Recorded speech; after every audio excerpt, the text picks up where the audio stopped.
کہ آپ مایوس نہ ہوں.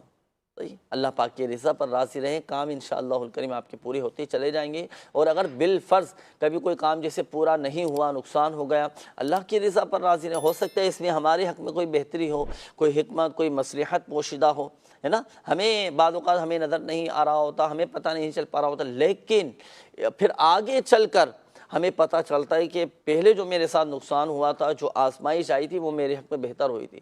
میں بڑے نقصان سے، بڑی آزمائش سے میں بچ گیا.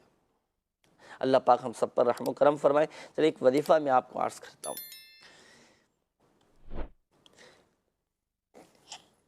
اللہ تبارک و تعالیٰ کا ایک صفاتی نام ہے مؤخر. اس کو ہم نے پڑھنا ہے 100 مرتبہ، یا مؤخر.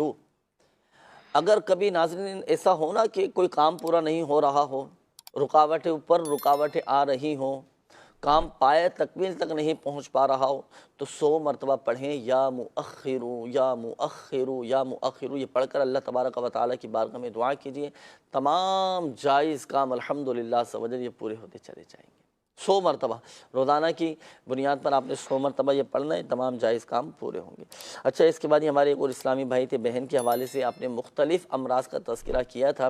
دیکھیے، سر میں درد رہتا ہے تو 1 مرتبہ سورہ اخلاص، یا پھر 3 مرتبہ، یا پھر 7 مرتبہ، یا پھر 11 مرتبہ یہ پڑھ کر بہن کے سر پہ دم کر دیجئے، یا بہن پڑھ کر خود اپنے اوپر دم کر لیں، سر کا درد ختم ہو جائے گا. اچھا، اس کے بعد دوسرا آپ نے جو مسئلہ بیان کیا تھا گلے میں درد کے حوالے سے، تو گلے میں درد رہتا ہو تو 3 مرتبہ سورہ فاتحہ پڑھ کر پانی پہ دم کر کے پی لیں. دوسرا آپ نے کہا تھا کہ ان کے سر کے بال بہت زیادہ جھڑ رہے ہیں، تو سورۃ اللیل یہ قرآن پاک کے 30ویں پارے میں ہے. آپ سرسوں کے تیل پر یا ناریل کے تیل پر 41 مرتبہ سورۃ اللیل پڑھ کر دم کر لیں، اور یہ دم کیا ہوا تیل سر کے بالوں میں لگا کر خوب اچھی طرح مالش کیجیے، سر کے بال جھڑنا بند ہو جائیں گے.